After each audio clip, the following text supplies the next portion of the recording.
Welcome to the Altar Room Stories. I talk about alternative, controversial, taboo things.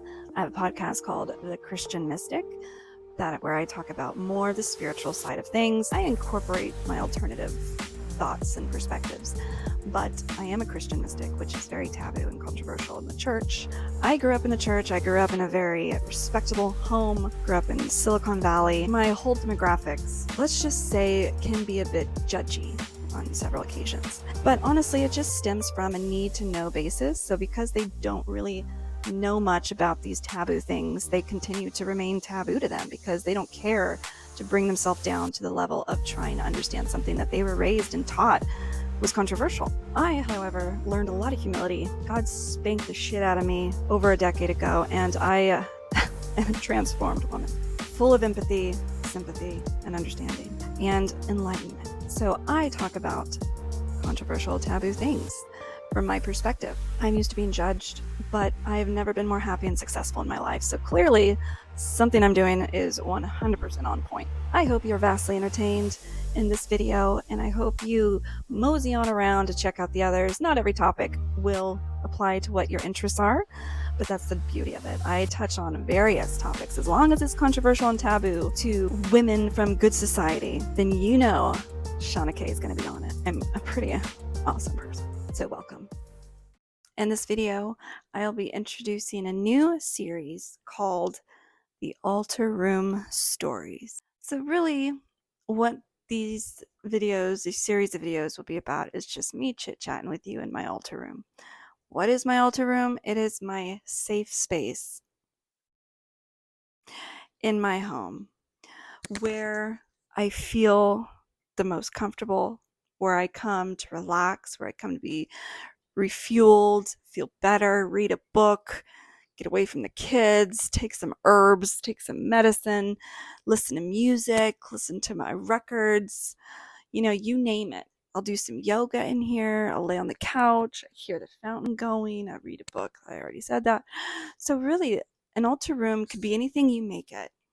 And that's the first chit chat I want to do in this series, is when you create a space like that, you could be a guy. I have plenty of guys following me because of my alternative medicine. So I'm going to talk to you right now. It is okay to have such a space like an altar room and still be a very manly, hardworking man. Okay? Now take it from my husband. Still talking to the guys. I married a dick. I'm just going to say it. It's the truth. I'm the only woman that could ever handle this guy. Literally. He's such an asshole. He has no filter. I blame his parents, I blame his upbringing, and I blame the military, and that's what does it, right? It's a combination of the two. He didn't get enough attaboys when he was a kid, so he just always has something to prove. When he met me, however, I am an alpha female, so I don't put up with shit. So the two of us clashed when we first met. We were married to other people, but we became really good friends because we debated. We were both very honest and blunt. Years later, we were getting divorced. We fancied each other. We got married, right? But he's still a dick. But at this point, I've helped mature him over the 10 years of marriage that we've had, 10 years and counting. I've helped him in so many ways, but he's still an asshole.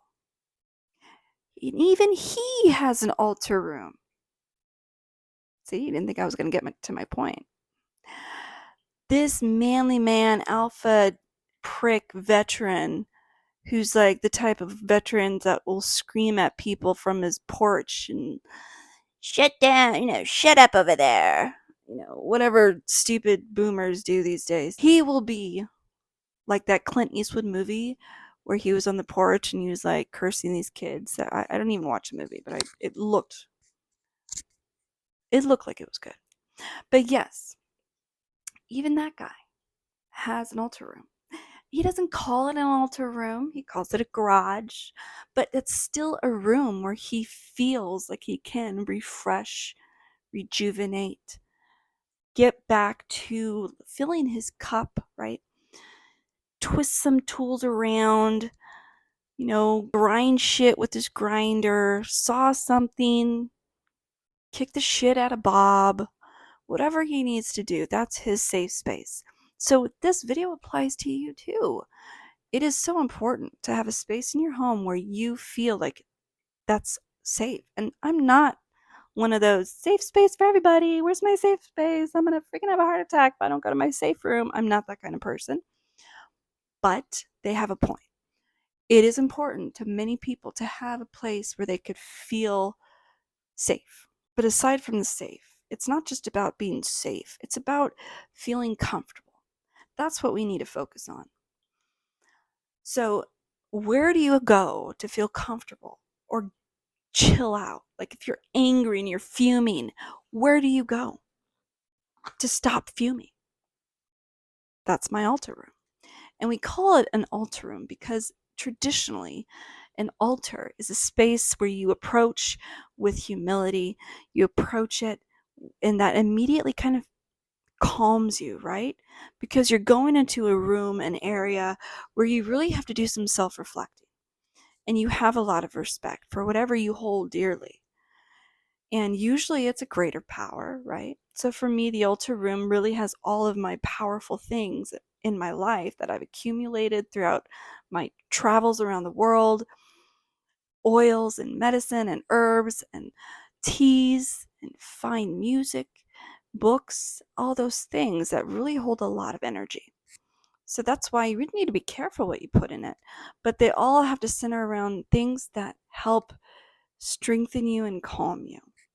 It could not be more important, in my personal opinion. And I've incorporated my altar room and adjusted it accordingly to invite other people in my home, like my husband. Even though he has his own garage, his own altar room, he still wants to mingle in mine, which is fine. I do a much better job decorating. Or the kids, right? The kids want to come in here and they feel relaxed, calm. They usually chill out when they come into this room. They just chill, which it's the energies that's really chilling them out. If I have friends that come over, we come in here and this is where we mingle, and even they can sense just that good energy. So it's good for visitors that come, it's good for your children, it's good for so many things. You can even serve them tea here. So I have some psychedelic teas, I have herbal medicine, I have these things that I could share, time and a place, but they're still available for many different reasons for people who are interested in those things. Like instead of going to the bar and getting drunk with friends, I come into my altar room with my friends and we drink some teas. We drink some blue lotus tea mixed with angelica leaves and kava and CBD stuff, and you feel relaxed. Kava bars are a thing. There's so many natural herbs and medicines out there in the world that you could be partaking in and enjoying that's healthier than alcohol. It's crazy, but it's true. So I encourage you to create an altar room of your own. It could be an altar corner, whatever it is, just a space where you feel all these things I just said and incorporate into your own life that could benefit you and those in your life and those around you. Even the guys, I encourage you to.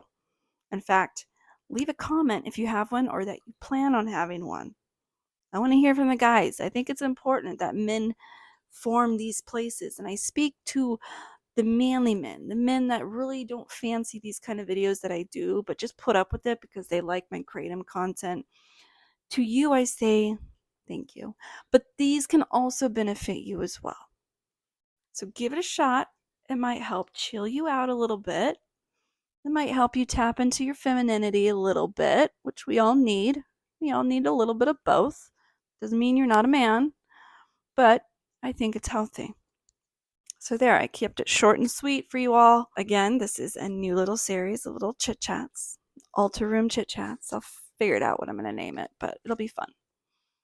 Of just chit chat. And these, of course, will be turned into podcasts so you guys can benefit as well. All right. Until next time, bye bye for now.